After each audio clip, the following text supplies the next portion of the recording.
नमस्कार मित्रों, all biography channel में फिर से आप लोगों को एक नया वीडियो में स्वागत है।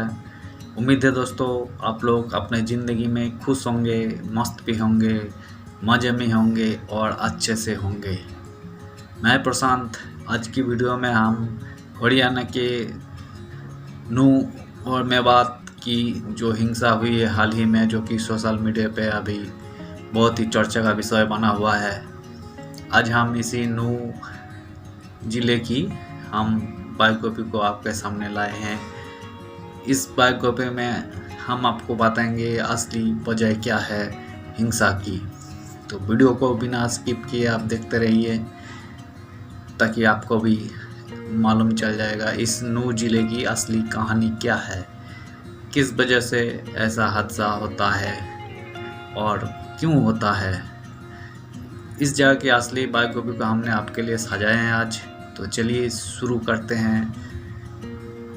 नूह वायलेंस, सांप्रदायिक राजनीति का अखाड़ा कैसे बना में बात पढ़े नूह बनने तक की पूरी कहानी। नूह वायलेंस, नूह में हुई हिंसा में 6 लोगों की जान चली गई। अब इसे लेकर राजनीति चरम पर है। चलिए आपको बताते हैं इस हिंसा के पीछे का इतिहास। हरियाणा वायलेंस, हरियाणा के नूह में 31 जुलाई को एक शोभा यात्रा निकाली गई। यात्रा के कुछ ही दूर पहुंचने के पर पथराव और फायरिंग की खबरें सामने आने लगी। देखते ही देखते मामले ने सांप्रदायिक रंग ले लिया। इस हिंसा में 2 होमगार्ड सहित 6 लोगों की जान चली गई। इतना ही नहीं, हिंसा के बीच आगजनी और तोड़फोड़ भी हुई। जब कुछ घंटों बाद स्थिति थोड़ी शांत हुई तो सिर्फ बर्बादी की निशानी देखने को मिली। हालांकि ये कोई नई बात नहीं है, ये कहानी सदियों पुराना है और सदियों पुरानी इस कहानी ने ही मेवात को सांप्रदायिक राजनीति की ही ऐसी प्रयोगशाला में तब्दील कर दिया है कि उस पर हर राजनीतिक दल अपनी सियासी रोटियां सेंकते आए हैं। बाबर से शुरू हुई इस कहानी का भारत पाकिस्तान बंटवारे और महात्मा गांधी से क्या कनेक्शन है। आखिर क्यों महात्मा गांधी की हत्या ने हमेशा के लिए मेवात को सांप्रदायिक राजनीति के अखाड़ा में तब्दील कर दिया, और अब आखिर मेवात में ऐसा क्या है जिस पर सबकी नज़र है। आपको विस्तार से इसके बारे में बताते हैं। भारत पाकिस्तान के बंटवारे से है कनेक्शन। 19 दिसंबर 1947 में जब भारत पाकिस्तान का बंटवारा हो चुका था और नोआखाली के दंगे शांत करवाने के बाद महात्मा गांधी मेवात के घसेरा गांव में पहुंचे थे। उन्होंने मेवात में रहने वाले मुस्लिम समुदाय के मेब लोगों से अपील की कि वो पाकिस्तान आ जाएं, क्योंकि उनकी सरजमी भारत है और यही उनका अपना मुल्क है। मुस्लिमों ने महात्मा गांधी की बात मान ली। वो पाकिस्तान नहीं गए, हिंदुस्तान में ही रह गए, क्योंकि वो यहाँ पर 12वीं सदी से ही रह रहे थे। क्या है मेवात की कहानी। तब से जब बाबर ने महाराणा सांगा के साथ खानवा का युद्ध किया था, तब मेवात के नवाब थे हसन खान। मेवात का मतलब है मेब जो है तो मुस्लिम लेकिन मुस्लिमों से अलग है, जो है तो हिंदू लेकिन हिंदुओं से भी अलग है, जिनका मजहब तो मुस्लिम है लेकिन तौर तरीके हिंदू, जो निकाह भी करते हैं और शादी भी, जो ईद भी मनाते हैं और होली दिवाली भी। मेवात में किन किन राज्यों के हिस्से आते हैं। 1988 में दिल्ली के संगीत नाटक अकादमी की ओर से सेल मायाराम के publish paper the oral tradition of Mewat के मुताबिक मेवात करीब 7,910 वर्ग किलोमीटर का एक इलाका है, जिसमें राजस्थान के कुछ हिस्से, हरियाणा के कुछ हिस्से और उत्तर प्रदेश के कुछ हिस्से आते हैं। राजस्थान के अलवर की तिजारा तहसील, अलवर तहसील, लक्ष्मणगढ़ तहसील और किशनगढ़ तहसील के अलावा भरतपुर के डींग, नागौर और कामन तहसील मेवात का हिस्सा है। हरियाणा में गुड़गांव का नूह, फिरोजपुर का जिगरा मेवात का इलाका है। वही उत्तर प्रदेश में आगरा की छाता तहसील भी मेवात का ही इलाका है। ये सब मिलाकर मेवात बनता है, जहाँ मेब रहते हैं, जो है मुस्लिम, लेकिन खुद को राम, कृष्ण और अर्जुन का वंशज मानते हैं। हिंदू मुस्लिम एकता की मिसाल तो ऐसे ही मेब मुस्लिमों को जमीन मेवात के नवाब थे। हसन खान मेवाती 1527 में खनवा के युद्ध के दौरान बाबर चाहता था कि हसन खान महाराणा सांगा के खिलाफ बाबर का साथ दे, क्योंकि दोनों ही मुस्लिम थे, लेकिन हसन खान ने महाराणा सांगा का ही साथ दिया। इस जंग में जीत भले ही बाबर की हुई और उसने हसन खान को तोड़पा कर मार डाला। इस जंग ने हिंदू मुस्लिम एकता की जो मिसाल कायम की वो कुछ ऐसे बनी कि मेवात में मुस्लिमों के तमाम दूसरों फिरकों से बिल्कुल ही अलग नजर आने लगे।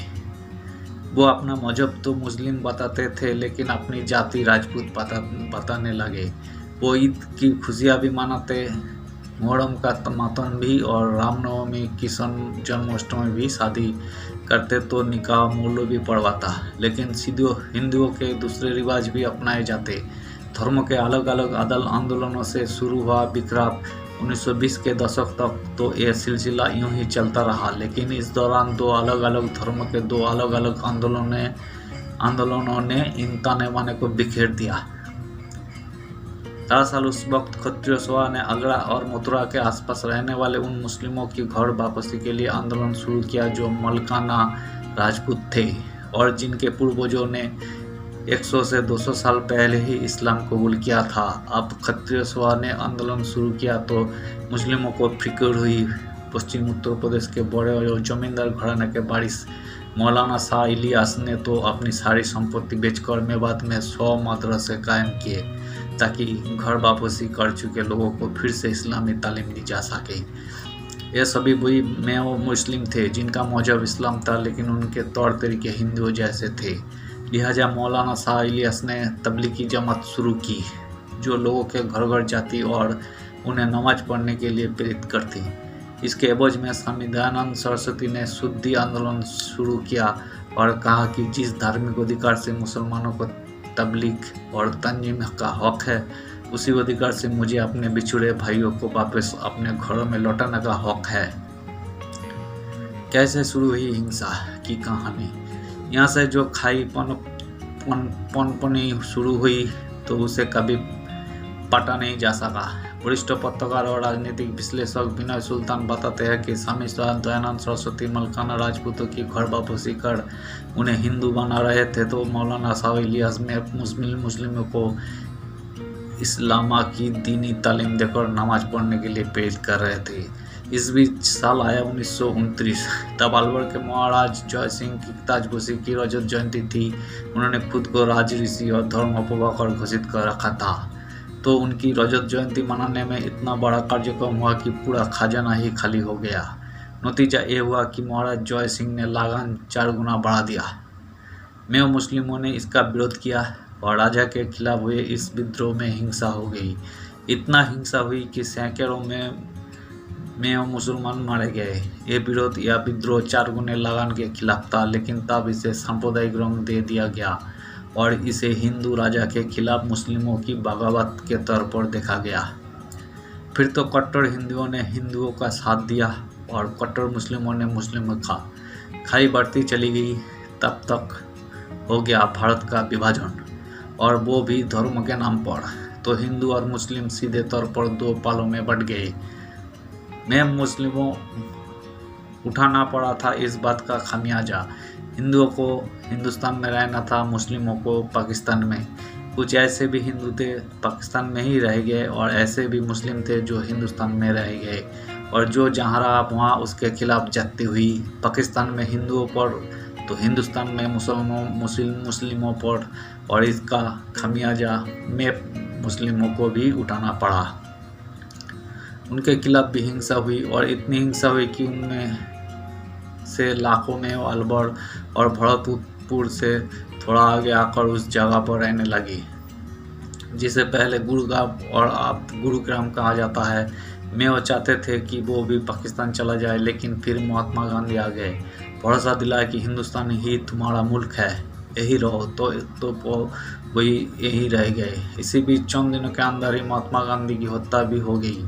अब भरोसा देने वाला भी कोई नहीं था और पाकिस्तान ले जाने वाला भी तो वो यही के होकर रह गए। लेकिन ना तो गांधी में भरोसा जागा कि हिंदू उनके साथ है और ना ही हिंदुओं में भरोसा जागा कि वो मुस्लिम उनके साथ है। साल 2016 में इस तरह पड़ा मेवात का नाम नूह। नतीजा हर रोज खाई और चोरी होती गई। मैं यहाँ रहे तो जानवर पालने लगे, थोड़ी बहुत खेती बाड़ी करने लगे, लेकिन ना तो भरोसा जीत पाए और ना ही धन संपत्ति अर्जित कर पाए।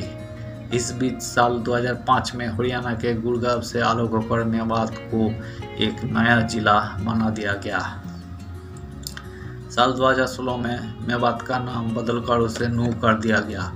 इसके करीब 2 साल बाद साल 2018 में नीति आयोग की एक रिपोर्ट आई जिसमें कहा गया कि देश का सबसे पिछड़ा जिला नूह है, जहां करीब 79% आबादी मुस्लिमों की है और इनमें भी बहुसंख्यक आबादी में मुस्लिमों की ही है। मुस्लिमों की स्थिति पर आई रंगनाथ मिश्रा की रिपोर्ट भी कहती है कि मेवात के मुस्लिम पूरे देश में सबसे ज़्यादा पिछड़े हुए हैं। एक रिपोर्ट कहती है कि नूह से सटे गुरुग्राम की पर कैपिटा इनकम 3,16,512 रुपये है, जबकि नूह की पर कैपिटा इनकम में 27,700 रुपये ही है। सांप्रदायिकता की प्रयोगशाला भी माना जाता है नूह। यही वो इलाका भी है जो सांप्रदायिकता की प्रयोगशाला भी बना है। में मुस्लिम गाय को जानवरों में सबसे ऊंचा दर्जा देते हैं। बेटों की शादी करते वक्त गाय दान करते हैं। गोवंश पर प्रतिबंध लगाने की भी बात करते हैं, लेकिन यही वो इलाका है जहां गोरखा के नाम पर पहलू खान रकबर बारिश से लेकर नासिर और जुनैद तक की हत्या हुई है। गो तस्करी करने वालों ने और गो तस्करी बचाने वालों ने इसे अपराध से ज़्यादा सांप्रदायिक हिंसा का रूप दिया और मेवात फिर वही पहुंच गया। उतना ही घायल हो गया और उसकी आबोहवा में उतना ही जहर घुल गया। जितना आज़ादी के ठीक बाद हुआ था, तब जख्मों पर मरहम लगाने के लिए महात्मा गांधी थे और अब कोई नहीं है। तभी तो आज भी हर 19 दिसंबर को मेवात की महिलाएं गाती है कि भरोसा उठ गया मेवान का। जब भारत पाकिस्तान का बंटवारा हो चुका था और नोआखाली के दंगे शांत करवाने के बाद महात्मा गांधी मेवात के घसरा गांव में पहुंचे थे। उन्होंने मेवात में रहने वाले मुस्लिम समुदाय के मेब लोगों से अपील की कि वो पाकिस्तान ना जाए, क्योंकि उनकी सरजमी भारत है और यही उनका अपना मुल्क है। मेब मुस्लिमों ने महात्मा गांधी की बात मान ली। वो पाकिस्तान नहीं गए, हिंदुस्तान में ही रह गए, क्योंकि वो यहाँ पर 12वीं सदी से ही रह रहे थे। बहुत बहुत धन्यवाद दोस्तों। वीडियो को हम यहीं पे एंड करते हैं। मेरे से जितना हो सके इस हरियाणा के मेव गांव, जो कि अब नूह नाम से जाना जाता है, इसकी जो स्टोरी थी हमने उसको बताया। असली वजह इसकी जो था वो वजह आपके सामने हमने रखा है। इनकी सारे तथ्यों को हमने इकट्ठा करके आपके सामने रखा है। उम्मीद है दोस्तों वीडियो को आपको अच्छी लगी होगी। अगर वीडियो अच्छी लगी है तो प्लीज़ एक लाइक कर दीजिएगा। अगर आप चैनल पे नए आए हैं तो प्लीज़ एक सब्सक्राइब भी कर दीजिएगा और आप कमेंट भी कर सकते हैं।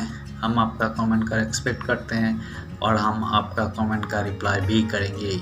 तो आज तक के लिए इतना ही। फिर से कोई नए वीडियो लेकर आएंगे आपके सामने।